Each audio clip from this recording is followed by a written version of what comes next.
And we're live. Well, good afternoon, everyone. And we would like to thank you for joining us today. My name is Jamie Cashman, and with me today is Lucas Bankin, and we're a part of your legislative team that lobbies on the Hill every day on behalf of ISAC. And thank you for joining us for the 2023 legislative wrap-up and review. So what we're going to be doing today is providing a brief overview in terms of the ISAC legislative priorities for 2023. Also, the ISAC legislative objectives and the legislation that we push forward again this year. And then also significant other bills that we addressed as well on behalf of all 99 counties. And so again, I'm Jamie Cashman and Lucas Bankin, and we are your legislative team. And so the ISAC top priorities for 2023 were on competency and treatment for persons in the justice system, emergency medical services, Iowa's natural resources and outdoor recreation and water quality and quantity, and local public health as an essential service. So on the first one, on competency and treatment for persons in the justice system, there were a couple of key bills that addressed it this session. One of the major ones was on Senate File 561, which was the Health and Human Services Appropriations Bill. Probably one of the biggest things, and we were very pleased to see to address this top priority, was the additional funding and creation of beds at the Cherokee Mental Health Institute for a forensic unit for those individuals with complex mental health needs. We believe this would be a tremendous resource to add to basically the number one issue that we're seeing and hearing from counties is a delay in terms of the evaluation and treatment for those that are awaiting trial and so forth that are being currently housed in county jails. And we believe this is an important step in additional resources of additional beds to address those individuals with complex mental health needs. And then the other component of this priority is in House File 471.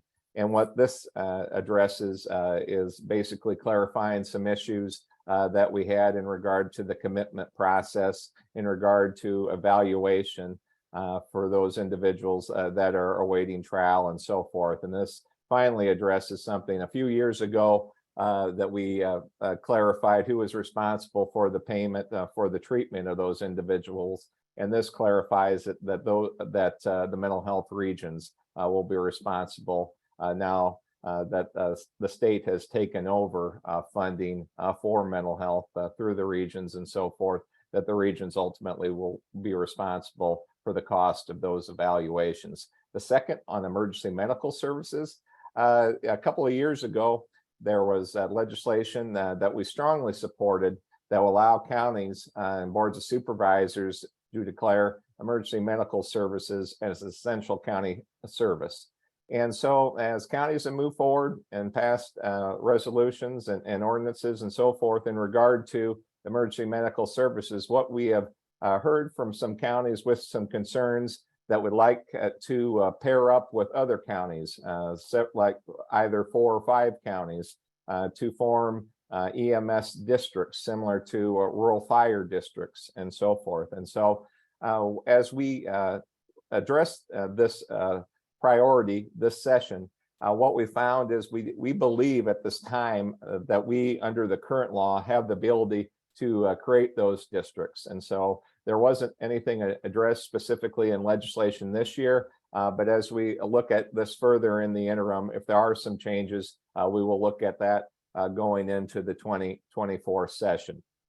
On Iowa's natural resources and outdoor recreation and water quality and quantity, there was some legislation. The biggest thing that we have been pushing for several years now is to fund the Iowa's Natural Resource and Outdoor Recreation Trust Fund, or IWIL is another name of the investment that we have tried to promote, well, not tried to, we have been promoting, we've been to find the funding for the trust fund. And there was another proposal again this year to fund the trust that would basically have that penny in terms of sales tax, take that statewide, but would get rid of local option sales tax as a result of that. And then the counties would be reimbursed basically, or backfilled for that funding and spread that out statewide. And that first 3/8 would fund the trust fund. However, we continue to have major concerns in regard to this funding model because, as we have seen in terms of the backfill for commercial industrial property tax, as that has been taken away, we have some concerns in the future for maintaining of that funding. And while we are pleased that it was introduced in terms of funding the trust fund this year, we had major concerns to get rid of local option sales tax and so forth. And so when everything finally shook out in regard to, there was a number of tax bills that were introduced that we will get into later on throughout this webinar, that this specific bill did not move forward when everything shook out. And then lastly, on local public health as an essential service, this is something, as we have seen, to try to come up with some more dedicated funding specifically for local public health as a result of the pandemic. We have tried to include this along with other initiatives that we've worked on similarly with emergency, or with on EMS, then on emergency medical services. And then also we were pushing for specifically getting back on water quantity in regard to flood mitigation. There was some legislation that we pushed for this year to make to further expand that as an essential service. But what we saw this session in a number of different areas was the legislature really trying to tighten up the county's ability to provide additional resources for a number of different programs that counties and services that counties provide with a number of different services. And so there wasn't an appetite this year to include local public health as an essential service, but we will continue to push for that as well. Oh, let's go back one. Yep. All right, good afternoon, everyone, and thank you, Jamie. Next, we'll go over the ISAC legislative objectives, and these are those proposals that are in our legislative package that come in the form of a problem statement and a solution statement. So we work to have bills drafted that would address these problems that are identified and work them through the process.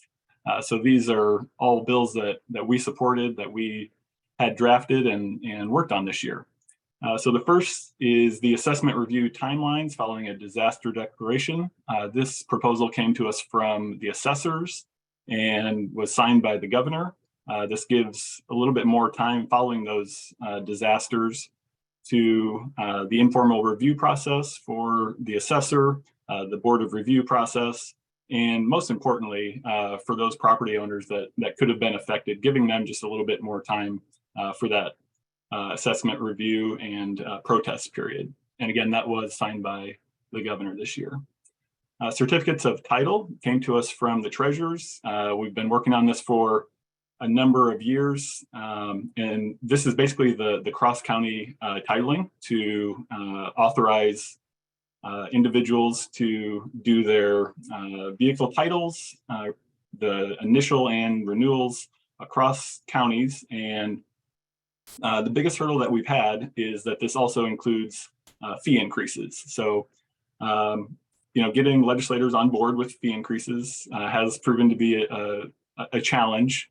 And this year, I believe the votes were there. It did pass out of the House and was held up in the Senate as part of the larger discussion on tax reform, in particular on property tax, basically with the thought that we're not going to give counties additional revenue, which the fee increases would provide, without doing something on some property tax limitations. So as you well know, property tax limitations were put in place. There just wasn't enough time in the couple days after property tax was passed to get this done. I am trying to be optimistic that that promise won't be broken, but that was what we were told is this is next up in line when property tax was done. So looking forward to continuing to work on this next year. Again, I think the votes are there. It's been a long process of convincing legislators that, you know, maybe after 30 years of the same fees, that maybe we modernize those and get to a place where, and we've talked about this a lot in the past, where the fees charged and retained by the county are enough to support that service without being subsidized by property tax. So we'll continue to work on that next year. Again, it passed the House, so it's ready to get going in the Senate in January. Next, we have the elderly and disabled tax credit filing dates. This is another proposal from the treasurers, and this was also signed by the governor this year. This simply moves the good cause extension for the filing dates for the elderly and disabled credits, along with the mobile home credit, and moves it from the end of September at first half property tax due to the end of March at the second half property tax due. And again, that was signed by the governor this year. On eminent domain, this was related to the carbon pipelines, and our proposal basically said we don't believe that private projects should have the right of eminent domain. It became very clear early in the session that a proposal that simple and that blunt would not be taken up by the legislature. The House ended up passing a proposal that said that a project needed to secure 90% voluntary easements before eminent domain could be used. And kind of a, I guess, peek behind the curtain, it became clear that that was the one piece of legislation that might have a shot this year. So we were supportive of that proposal. It did pass the House, was not taken up in subcommittee, committee, or the full Senate, and to be determined on what the legislature might look at next year. As on the administrative side, the Iowa Utilities Board is still working on this as well.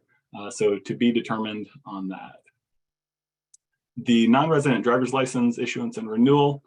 We're getting close to broken record time. Another proposal from the treasurers. They had a very busy year. I'll take just a quick moment to say the treasurers were, of course, very involved with their proposals. Quick shout out to those treasurers that were so helpful in the process coming up to the Capitol, keeping our team informed of what was going on, some of the technical aspects of their proposals, and just being great advocates for the proposals they brought forward. Non-resident driver's license is basically a $10 convenience fee for those individuals that wanted to go across county lines to get their driver's license or non-operators identification, either issuance or renewal. And so they would take on a $10 fee. If they didn't want to pay the fee, they could go to their county of residence. We did have an exception. If you paid property tax in that county, even if you weren't a resident, you wouldn't be charged the $10. But this is another proposal that we've been working on for a number of years, and this was included in the final property tax bill in House File 718. And that kind of goes to my earlier point about those ongoing discussions about property tax, about fees, and all of these moving parts.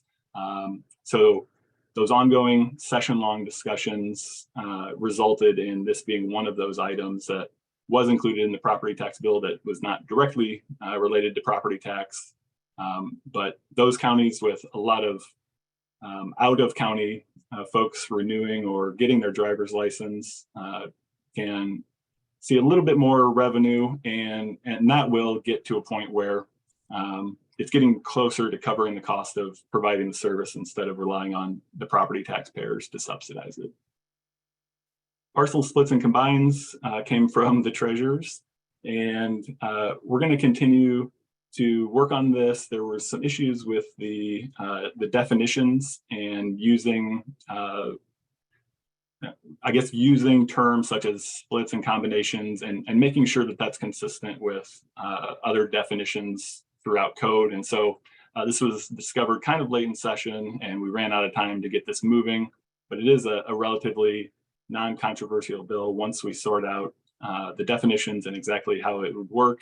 So this is another one that we'll continue to work on next session. And the property tax sale postponement passed the House and passed out of the Senate Local Government Committee.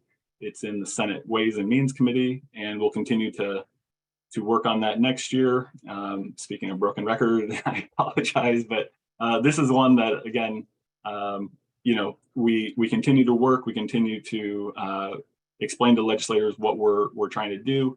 In this case, it's if the tax sale cannot be held on time, the treasurer would have the discretion to move that outside of the month of June to when it can be held. So things like natural disasters would be a very easy example where you couldn't hold the tax sale as scheduled. You probably wouldn't be able to hold it, you know, in that short amount of time left in June. So this just gives the treasurer that ability to move that. One thing that we did have to overcome is, you know, convincing or reassuring legislators that the amount of work that goes into this, the amount of planning, the treasurers are not looking to postpone this if at all possible. So this is a worst case scenario when absolutely needed, and just give them that discretion in very rare circumstances. So we'll continue to work on that and hopefully get it through the Senate next year. On trade name filing, this came from the recorders and deals with who files in their office for a trade name. We got this filed and then decided to pull it back. We need some more work with the stakeholders involved to make sure that everyone's on the same page and make sure we have a final product that will work for everyone that deals with this issue. So we're going to continue to work on that during the interim with the recorders and the stakeholders to make sure that we have a good final proposal that can move through the legislature to clean up that process. And the Veteran Service Officer Education and Training Fund, unfortunately, this is, I think, the same report we've given for a couple of years now. On the policy, legislators are on board. This gives designated funding to each county so that the veteran service officer can attend national training to make sure that that their training and education is up to date. When it gets to actually funding, that's where we've run into that pushback, asking for that $300,000 annually. So we'll continue to share the importance of making sure the VSOs have the proper training. And, you know, it is not about the VSO, it is about the veterans that they serve and making sure that they're getting the best service that they have earned, quite frankly. And part of that is making sure that the VSOs are fully trained and caught up with not only their responsibilities, but what they're able to offer. So we'll continue to work on that one as well. And then finally, the Zoning Commission and Board of Adjustment membership. This change was, or there was a change made a number of years ago that said that you basically needed to live in the unincorporated area to serve on the commission or on the board. We're simply asking to expand that a little bit to widen the pool of possible members and say if you have property and pay property taxes in the unincorporated area, but perhaps happen to live in town, in the county, but in the county in which the zoning applies, but you happen to live in town, that you could still serve if you own and pay property taxes. A lot of pushback on that. They don't seem very willing to go back on something that they just passed a couple of years ago. So I think our recommendation moving forward would be to maybe wait until the legislature changes a little bit, or there are more glaring issues with it. And I guess on that note, I'll just say counties are too good at adapting and overcoming, because even though it has been very, very difficult to find people to serve in some cases, counties have found ways to fill those vacancies. And frankly, it kind of hurts our case for legislation when you guys are so good at adapting to what the legislature throws at you. So on that note, let me throw it over to Jamie to continue with our objectives. All right, thanks, Lucas. So the next one on the conduct of elections comes from our county auditors. And there was a number of things underneath this objective. Probably one of the biggest was to try to have some sort of a window between when absentee ballots are mailed and then when early voting takes place in the courthouse, and to allow for at least 5 days between mailing and then when folks can vote at the courthouse. What we've seen a number of different times is that folks, because of our postal system and so forth, even though they've requested an absentee ballot, they come to the courthouse and wanting to vote right away, and but they haven't received their absentee ballot. And so we would like at least a 5-day window for that. And then there was a number of different things, and also too in terms of the drop boxes, that we would like to see some additional flexibility for county auditors and the number of times that need to check the drop boxes and so forth. But to make a long story short, in terms of the conduct of elections, we're actually rather pleased that less was more this year. After seeing a number of bills that we would basically term detrimental in terms of the conduct of elections, or providing a number of hindrances that the Iowa legislature has put forward over the last several years. And there was an agreement between the House and the Senate that nothing would be done in regarding elections this session. So that's why nothing really transpired, either good or bad, this year in regard to the conduct of elections. But we'll definitely be working on those issues going into next year. And then also on confidentiality of information. This comes from mental health and community services, the mental health regions and so forth. And then also on public health, that we have seen areas where the state statute in regard to confidentiality exceeds what the federal requirements are. And so we have done over the course of the session identified some specific areas in Iowa code further that can be addressed for next session. And so this is something that we'll be working on as well. And then the elimination of the voter acknowledgement card, that falls under the category also too under elections and so forth. And that's why that didn't move forward this year. Emergency Preparedness Supply Weekend. This is something that we continue to push forward. This is something that would be basically similar and held around the same time as the school supply sales tax holiday. What we have seen over the number of years, even this year and so forth, is a number of natural disasters that continue to plague Iowa counties, whether it's derechos, tornadoes, and flooding and so forth, and provide our Iowa citizens with additional resources via sales tax holiday, specifically for generators and tarps and a number of other supplies, is something that there were bills introduced, Ways and Means bills in the House and the Senate, and that's something that we will continue to push for next year as well. And then also on IPER status for emergency management personnel, as we have put this forward, we had some discussion with some legislators and also with Homeland Security in regard to some concerns over some federal issues tied to this. And so we'll be working on that in the interim as well. On juvenile detention, just to give you a Cliff Notes version on that, what we've seen in terms of funding specifically for that is a great disparity between the counties and state in regard to funding for that. And the funding that goes specifically towards those efforts, via the state and so forth, comes from reinstating driver's licenses. And we've seen that money specifically after the pandemic go down dramatically. And so we would like to see increased funding, at least on a 50-50 basis between the state and the counties in terms of funding for juvenile detention services, an equal split.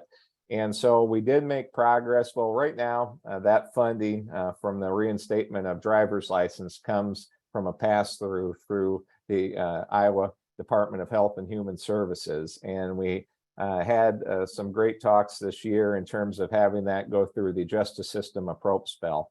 And so we are hopeful that going into next year that we'll have a specific line item for juvenile detention that'll move away from that pass-through and being dependent on the reinstatement of licenses. On mental health and disability services, one of the things we were pleased in terms of that was in the omnibus bill that HHS put forward was they did call for a 10%, at least for a carry forward balance for mental health regions to provide those services moving forward, because we've had some concerns in terms of going down to 5%, and then some talk of not even allowing a carry forward balance for those services, and the concerns we've heard for mental health regions and being able to have those cash flow, at least balances for cash flow purposes to start new services and so forth. And so unfortunately, when everything shook out, and because of there are rather large mental health or carry forward balances moving forward now, even above the 5%, which was required by law, that there wasn't a desire to go to 10% when it all shook out, when the legislature wrapped things up. We will be continued to push for at least a 10% carry forward balance and not go down to 5% as what is required by law by now. And then also on resource enhancement and so REAP funding for fully funding of REAP, which we haven't seen since REAP was first started. That would be fully funded through IWIL, through the natural resources and I'm sorry, on the natural resources trust fund. And unfortunately, as a result of, as I mentioned before, on the proposal for loss funding and so forth, that wasn't brought into fruition, but we'll be continuing to push for that as well, and to push for the trust fund of funding that, and then ultimately that will fund REAP at the full $20 million. And then lastly, on unfunded county mandates for communicable disease mitigation. Unfortunately, we weren't successful in providing some additional funding for that, as a lot of the funding in terms of the various appropriations bills were at a status quo level. And then next, on other significant pieces of legislation that we worked and advocated on this session that were signed into the law by the governor, again, was on the Health and Human Services Omnibus Bill on House File 471. That covered a number of different areas in terms of the carry forward balance, and then also setting up things in terms of the commitment process that we were very much in favor of. One of the things that I didn't mention, but it was also in the HHS omnibus bill that we did have some concerns, and we still have concerns over, was language in House File 471 that would only call for have a restriction of 49% of the voting membership of the governance boards could be county supervisors. And we have some concerns. The pushback that we received in regard to raising those objections and so forth was that since the state has taken over fully funding, the state would like to see additional voting control by other members other than local officials and so forth. While we were happy by they did add a voting member for county sheriffs and so forth and local law enforcement. We are very pleased by that. We do still have concerns of only allowing for 49% of the voting membership on the mental health region governance boards could be supervisors. So we'll continue to raise those concerns. On government reorganization, this was a huge bill that Governor Reynolds put forward this year on Senate File 514. There's a number of different areas where we had major concerns. One was coming from our county attorneys and allowing for greater control from the Attorney General of Iowa to be able to go, and if a county attorney would not move forward on a case, if they deemed that they would not want to move forward on a specific case, that if the Attorney General would like to do that, that they would have the ability to do that. So obviously we had some major concerns from county attorneys. And then also in terms of the governance for community-based corrections, and a number of county supervisors served on those district boards to provide oversight for that. And there are changes in Senate File 514 that would make, in terms of those governance boards, they would basically, or those district boards, they would basically be advisory councils. And so we still have major concerns in regard to that. A long time issue that we have been opposed to this year was in regard to Senate File 315 in raw milk and the legalization specifically of that. While we raised a number of health concerns that we still feel in regard to the public health issues associated with being able to provide or to sell raw milk, it did move forward and was signed by the governor. The only, if there was a bright spot in it, provide some additional safeguards in regard to testing and so forth to prevent any outbreaks associated with raw milk. And with the remainder, I'll turn of this in terms of enacted over to Lucas. All right, thank you, Jamie. And next, the all systems permit. This was kind of an update to legislation previously passed on the all systems permit for those loads on secondary roads. And basically the legislation changes from an opt-out to, or excuse me, to an opt-out rather than an opt-in. And so what apparently the legislature was seeing was some counties only allowing the all systems permit on a few routes here and there.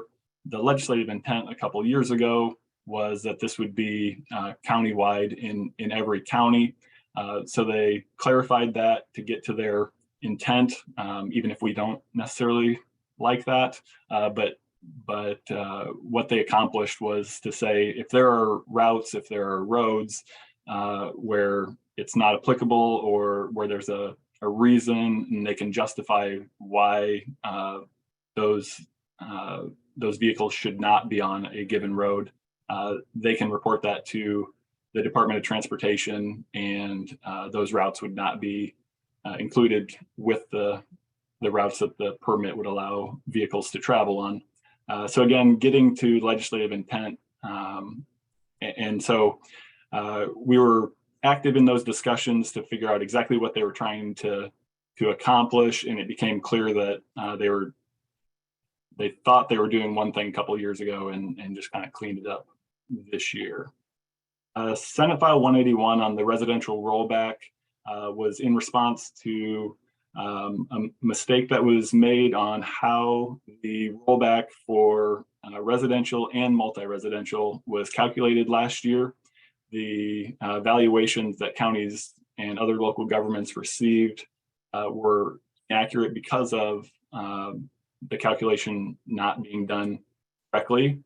So I will say it was an issue that was no fault of the counties, but the counties got to try and clean it up. And many of you probably remember this early in the session when budgets were already being developed and all of a sudden you have new valuations for residential and multi-residential that were a lot lower than expected, and trying to rework within your levy rate capacity and the budgets that you were working on was a challenge. We know that. We appreciate it. And if no one else has thanked you, I'll take that opportunity to say thank you for making that work. And, you know, at the end of the day, it's getting it right. I mean, you all are elected or appointed to serve the taxpayers. And, you know, I think getting it right as quickly as possible and moving past the mistake, even though it was pretty difficult, I think that was the right thing to do, and do as quickly as possible so that the budget process could continue. So, and that also kind of set us up for what became a session-long conversation about property tax. And I think we can go ahead and just go to the next slide. And so this on House File 718 was the final product. Again, starting with the miscalculation and fixing residential and multi-residential, we moved right into quite a number of proposals on property tax with the intention of some sort of limitations. It was the legislature's intent. 4 months of back and forth on how exactly might this work. We saw proposals, and I'll get into more detail on this later, but we saw proposals that administratively just wouldn't work, fiscally just wouldn't work. We got to a final product that frankly will require a lot of work to make work with not only the administrative side, but the budget side. So I guess I'll just dive right in. The big item probably at the top would be a calculation where if valuation growth year over year is more than 3%, there's going to be an automatic calculation to drive the levy rate down. The thought with supporters of this approach is that local governments are capturing all of the valuation growth and keeping levy rates the same, and property taxes for most properties are going up in that scenario, right? I guess I would say that the costs of providing services that folks depend on and desire also go up. And so that's kind of the challenge that we face is I don't believe county supervisors are looking to raise taxes on their friends and neighbors, but we are in a situation where a lot of uncontrollable costs continue to rise, and figuring out how to pay for it is very difficult when the only real option county supervisors have is the property tax, because they don't have control over fees. They just simply don't have a lot of options. So we continue to look at this as maybe the first stage of a much bigger conversation. Property tax limitations would be the start. Next year, we're going to continue that conversation about fees for services, actually covering the cost of providing the service. We talked before about driver's license and registration, things like that. There are other examples in other offices where, in particular, state services performed at the local level, where the amount retained is not covering the cost of providing that service. So we're going to continue on fees. We also had many conversations this year about some revenue sharing with the state. We weren't necessarily on board with all of their ideas, but that would be a good start too, is figuring out how to diversify the revenue coming into counties. Statewide average is about 50% of county revenue coming from property tax. So we can look at diversification on the revenue side. And then finally, the final piece will be on those uncontrollable costs and figuring out where we might have opportunities to address those. In particular, we'd also like to look at those mandates that come down from the state that are costing property taxpayers, and and perhaps we should be looking at the state paying for at least part of what they're mandating counties do. So we're going to continue that conversation. So that's, I guess, kind of a broader view of property tax and the discussions that were going on this year.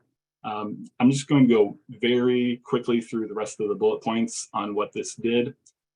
Before I do that, I will let you know there is a working group that's been established. Shout out to our friends at the Department of Management for organizing this, and those county officials that are serving along with ISAC on that working group to figure out exactly how this will be implemented and to provide guidance to counties. So in the couple months since the legislature adjourned, we received a lot of questions, and to this point, we have had to say most of those questions, we will have answers. We will get out as much information as far as guidance and how we're going to do this as soon as it's ready.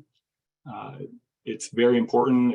If some of you have been around a little while, you'll remember the last big property tax change in 2013. It was so important to have 99 counties doing the same thing, the same way, at the same time. And this will be another example of that. So the working group will have that guidance to make sure that that is the case, same way, same time for all counties. And we know that this time period right now can be frustrating as we kind of have this holding pattern of not really knowing too much. I mean, we have the legislation, we know what it does, but the implementation and administration will just take a little bit more time. So we thank you for your patience as we continue to work on that. So the additional components of the bill, the additions to basic levies that some counties are currently using has now been repealed. So there are 30 counties that are over the 350 limit on general basic. So they will no longer be able to add on to that with the additions to basic levies that was previously allowed. It won't take away. So let's say a county has used this, they're now up to 380 per thousand. They won't be able to add on, but their base will be that 380 as we move forward with these new limitations.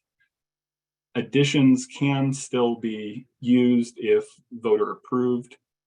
So that is one thing that counties might consider, is if they have, as an example, a new service that their constituents have indicated that they want.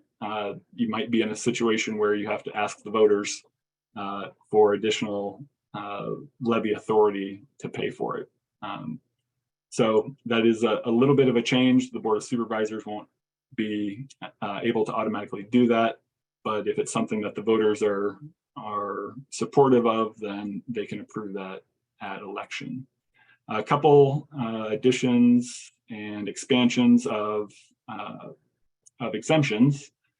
First, for those 65 and older, there's a new homestead exemption.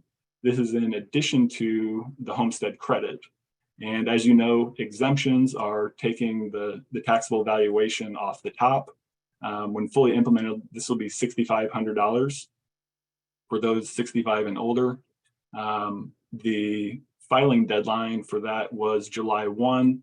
Hopefully, every county was able to figure out how to promote that through the media, through other means, so that those applicants could get everything filled out and in if they qualified.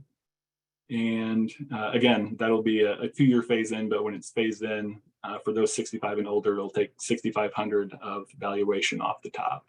And then the military service exemption was expanded up to $4,000 for all veterans. And then the state previously funded $6.92 per thousand.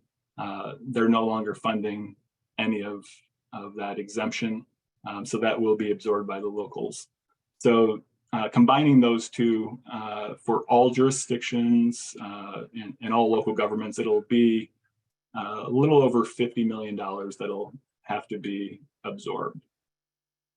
New taxpayer statement, or known as the Truth in Taxation. So this is going to be a mailing to every property owner, and it will contain specific information about their property, about the budget proposed, about the levy rates, and give them, in theory, more information about the property taxes that they're paying or that their local governments are asking for. It does contain some information that has the potential to confuse property owners. So we're going to continue to work on that to see exactly how that might look, and if there's change needed in how that taxpayer statement looks. But that mailing will be new and go to every property owner. Ballot questions for indebtedness are now all on the November election. They won't be throughout the year as in the past. And this was for July 1 moving forward. So if your county had something scheduled, say for September of this year, that will need to be moved to November. Hopefully you've already been working on that. And then going forward, that question will always be on the November ballot. And that will be every year. The original proposal was that it would be on every general election. And frankly, if you're bonding for a project, you don't want to be waiting. Well, you don't want to be waiting at all. You would prefer to have the election throughout the year as soon as you could. But if it has to be in November, at least do it every year November. So that's general election ballot or city school election time. Each November, those will take place. The bonding threshold was raised by 30%, and that's on the population-based thresholds. So all those were raised by 30%. That was an ongoing session-long conversation as well. Originally, it was proposed that it would be decreased by 30%, and we and others said, these have not been raised in many, many years, and inflation alone has made these dollar amounts seem kind of silly. So let's raise that, let boards of supervisors make these decisions and get moving with projects rather than having to go to a vote. And the final piece that we'll discuss for now is on the budget certification deadline for all jurisdictions moved to April 30th each year. I do want to add just a couple more things that were included. We talked before about the non-resident driver's license renewal. That was included in this. The recorder's longtime objective on unifying the writing fees for what I continue to call the toys, boats, snowmobiles, and ATVs. Got those all the same and actually increased to $2 from $1.25. I have to give you the bad news. This is not going to save any county budgets. The fiscal impact is pretty modest, but the important part of that was making sure that that all of those privileges for the three, again, toys were consistent. So they will all be the same. They'll all be $2. And just kind of a preview, I think we will continue to work on asking to raise that. So again, like what we've done with some of the treasurer's bills, get it so the amount retained by the county is covering the cost of providing that service. And I think with that, I will catch my breath and maybe hand it back to Jamie. No, I won't. Let's just keep going with some legislation that we're registered against this year. Again, we talked about property tax being a session-long conversation. Some of the early proposals out of the House on property tax, as I kind of alluded to earlier, were simply unworkable. House File 1 came out and limited the assessment growth on each individual property. Administratively, this would have been pretty difficult, but also placing a limit on assessments in a state where the entire system is based on finding the market value of each property for, I should say that's for, in particular, residential. We know that, well, let me back up. So we're trying to find market value of every property, and then we have the growth limitations that are already in place that create a rollback for residential. That fluctuates each year. For multi-residential the same because they're coupled. For ag the same. As you probably know, commercial industrial is just set at the 90%.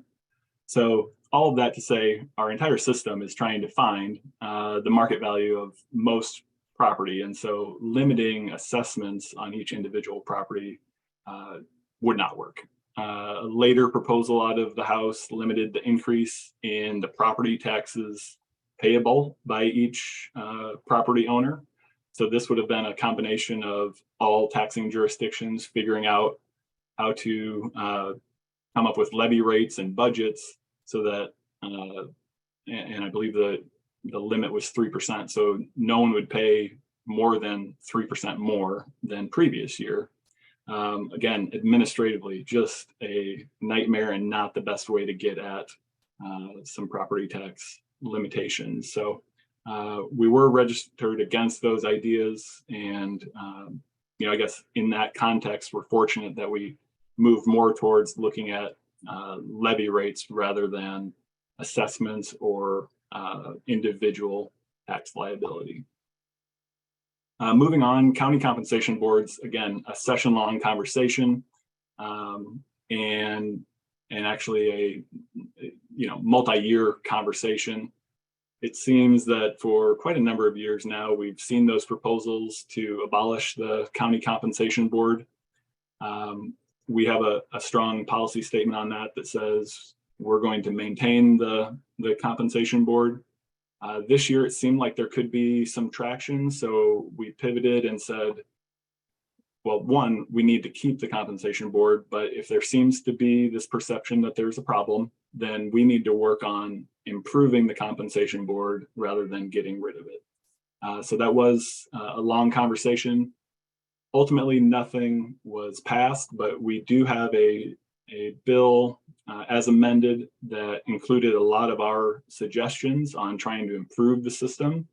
Those things would include the compensation board justifying their recommendation, a lot of frustration with county supervisors that we hear and that apparently legislators are hearing, is that these recommendations are coming in and the board of supervisors is not really sure where they came up with the numbers. And so being able to show the data that was reviewed and justify the recommendation that was made would be an improvement. Another thing that we're working on is to make sure that the salaries proposed or recommended are not below the current year.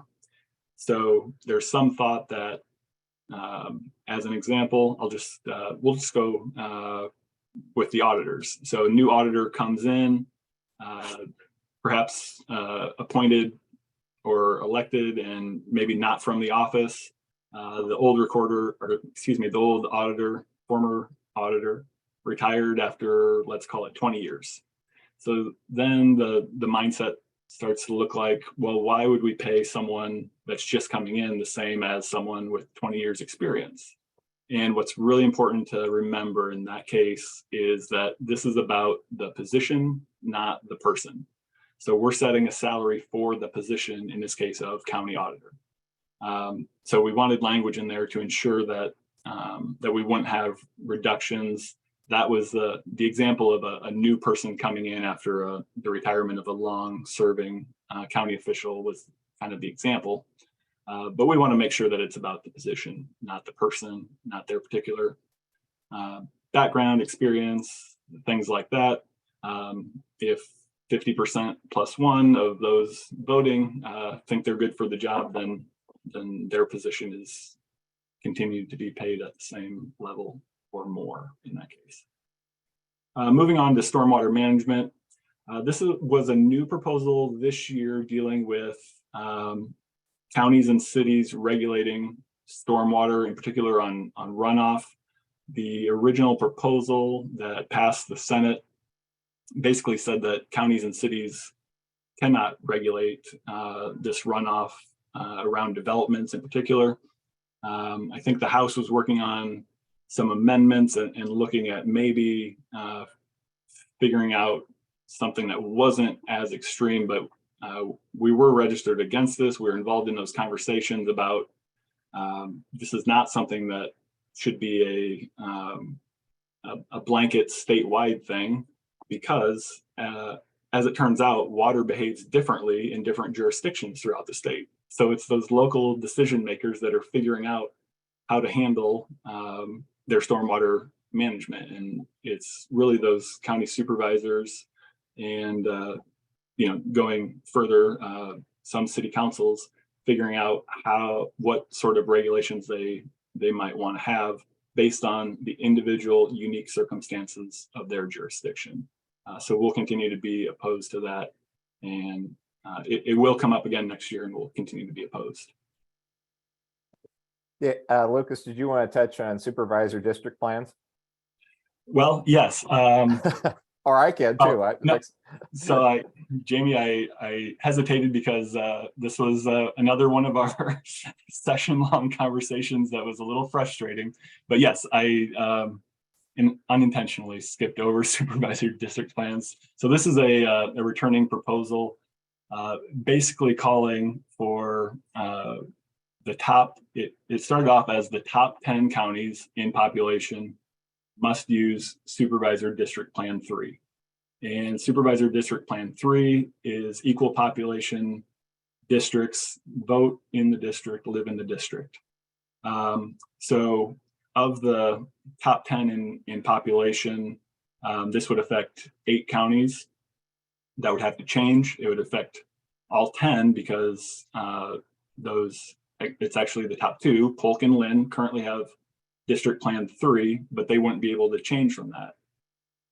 So it's the legislature stepping in and saying, we no longer want the voters of that county to decide how they're represented.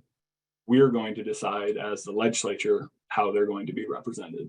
I will say ISAC does not have a preferred district plan.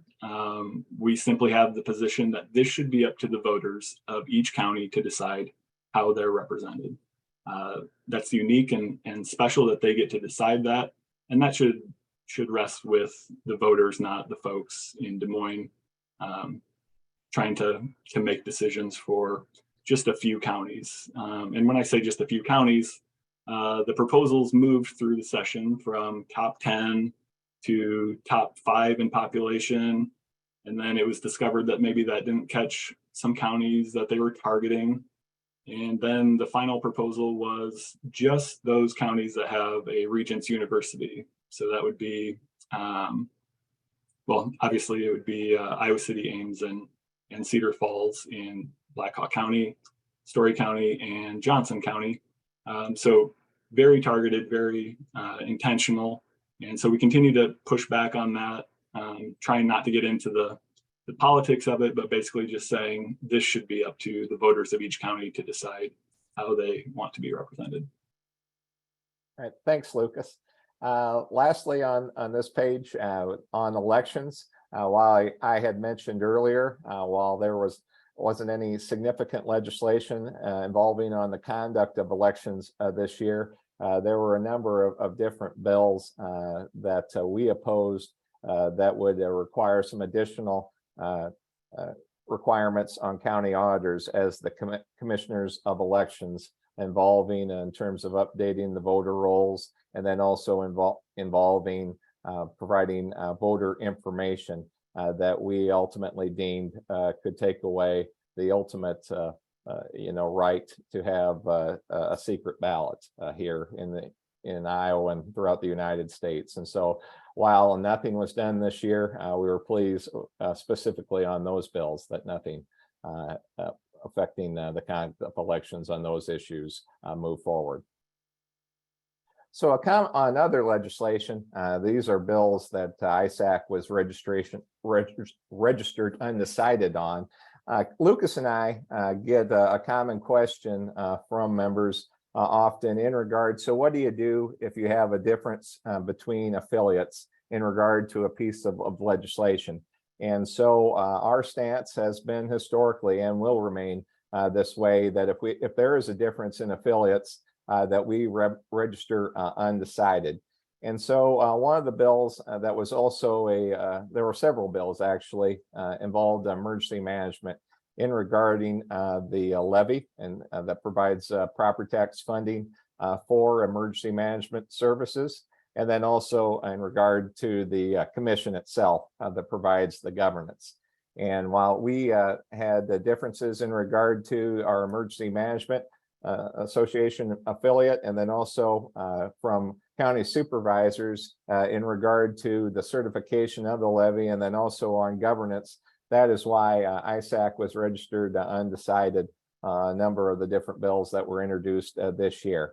But what we will be doing in the interim will be meeting with supervisors and emergency management officials to look at a consensus legislation going into the 2024 session. And I'll turn it over to Lucas. All right, next, another issue that kind of splits our membership, and this was part of the larger conversation about taxes and property taxes, is on the Forest Reserve program. We are supportive of the program. We value those private lands that are in Forest Reserve, but we also want to have that conversation about perhaps paying a little bit of property tax, because regardless of what's going on a particular property, they are enjoying county services, right? So we're going to continue to have that conversation, and this was introduced in the Senate. Looked a little bit different than past year proposals, but perhaps some portion or some contribution in the form of property tax from those Forest Reserve properties to have some skin in the game on the services that they enjoy, but also still providing a large enough incentive that we can have those protected private lands. And, you know, in particular in Iowa, we don't have a whole lot of public lands, so we rely on the private lands for things like, you know, habitat and what have you. So we'll continue to work on that. We understand that the membership is kind of split, so thank you, and continue to send your input on that as we work towards a possible compromise that might work for all the stakeholders. County compensation boards as amended. This was what I referred to earlier. This is as amended would include our suggestions on the show your work and the floor on, and not going lower on salaries. And then on property tax, again, session long conversation, and a few of the proposals we did register undecided on. In particular, I'll point out again what Jamie mentioned earlier on a large bill that had both the Natural Resources and Outdoor Recreation Trust Fund language and funding of I will, but that was coupled with taking the local option out of the local option sales tax, making it statewide. We do have concerns. We expect that that'll come up again next year.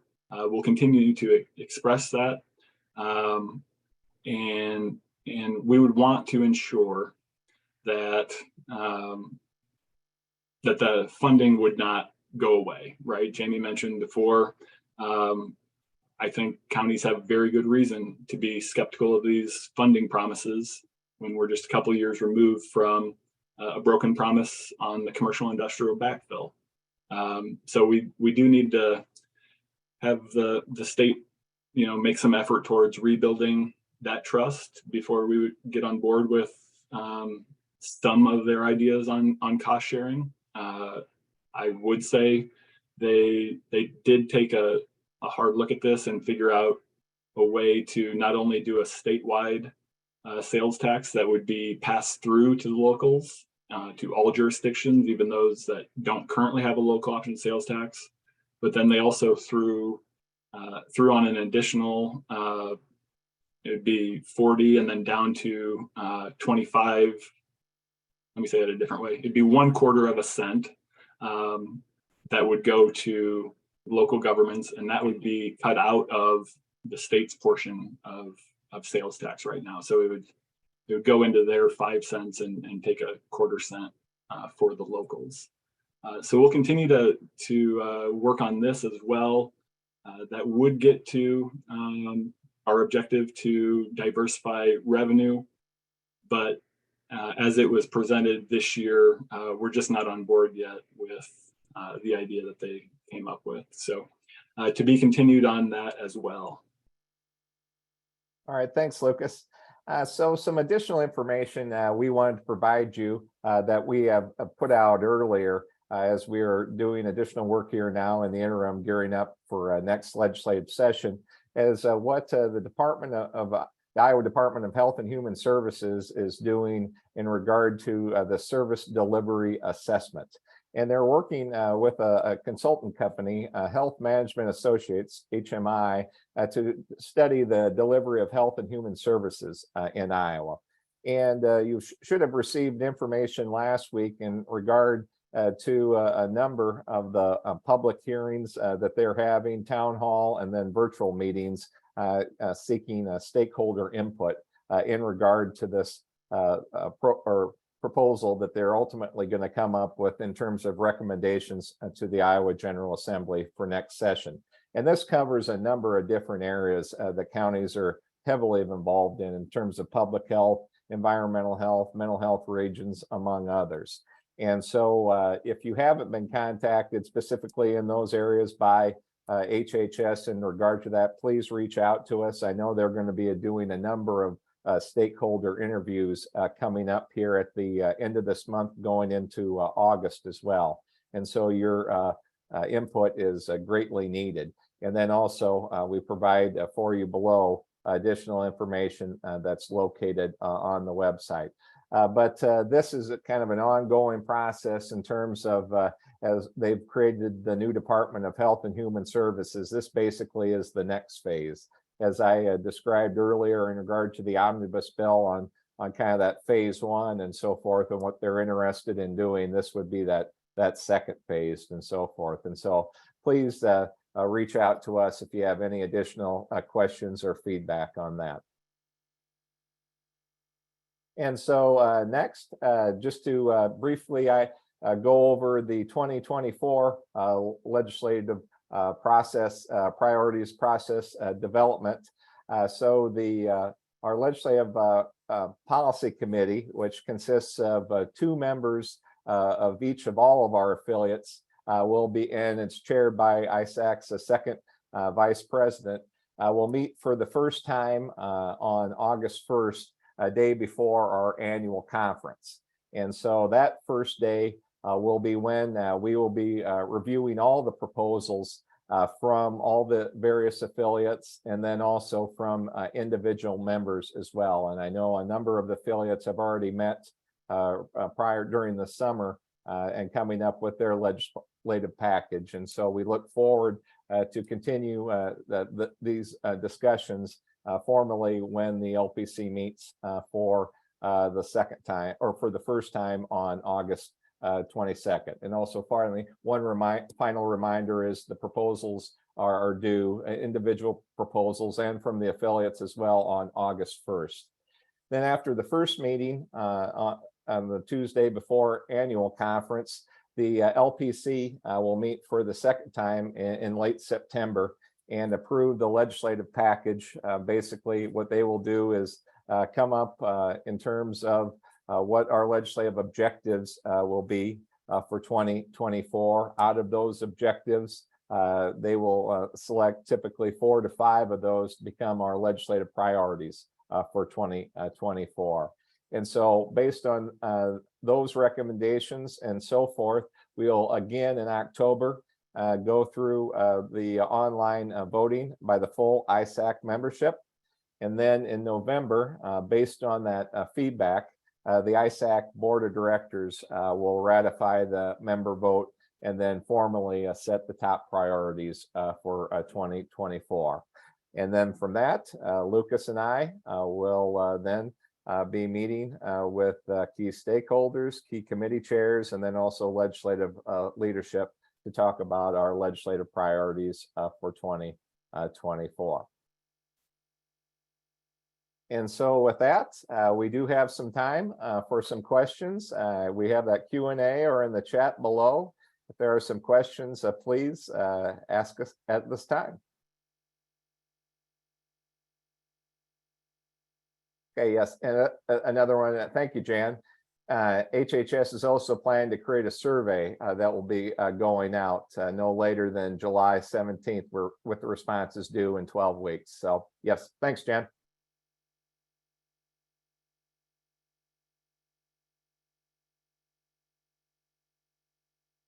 Any other questions? All right, well, with that, certainly on behalf of Lucas and myself, we certainly can't, well, first of all, we want to thank you for joining us for this webinar today, and certainly can't thank you enough for all the assistance you have provided us, certainly gearing up for the 2023 session, and then certainly during the 2023 session, certainly for the feedback on what the property tax legislation would mean specifically for your county, and a number of the other bills that we worked on this session. So we can't thank you enough, and we look forward to continue to work for you. Let's see, Lucas, if you want to see that question, can you explain your comment that if the levy base is $3.80, it will remain $3.80 moving forward, from Doreen?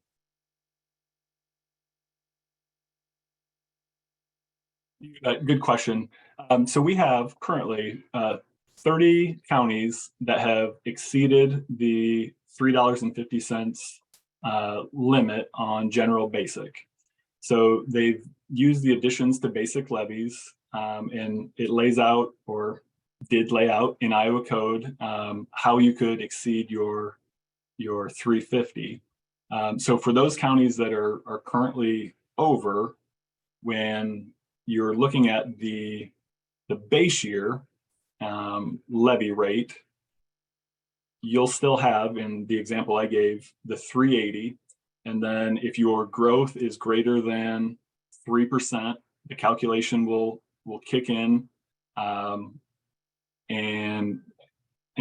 I'm trying to be kind of broad here in the interest of not being too confusing, either the audience or myself, on how this will all work. But the growth of valuation could drive down the levy rate. So for those counties that are over, their base year will be $3.80, not $3.50. So the additions to basic levies will be built into the base year, but they won't be able, no county will be able to use additions to basic levies in the future. Those things like low population, low valuation, new services, things like that, where the Board of Supervisors previously was able to add additions to basic levies through a process laid out in code, will not be able to do that anymore. So you can't add on to the $3.80, but the $3.80 is the base year. And as I mentioned, there can still be additions to basic levies with voter approval. So as one example, I know a county reached out and said, our voters approved a new jail, but without this addition to basic levies, we're not going to be able to pay to staff it, things like that. So they may have to go to the voters and say, you've made this investment in the new jail, but in order to operate it, we're going to need your approval for this addition to the basic levy. Did that answer your question, Doreen? Hopefully. All right. Thank you all again for attending this webinar. I know there could be a number of follow-up questions specifically involving the property tax bill and maybe some other legislation that passed this year. We will be coming out with the summary book later on this session, or later this summer, I'm sorry, that will cover all the significant legislation that we didn't cover today. And then if there's any other follow-up, like I said, in the meantime, please don't hesitate to reach out to Lucas and I with any questions that you might have. Thank you again for attending this webinar, and we hope you have a wonderful day. Thank you.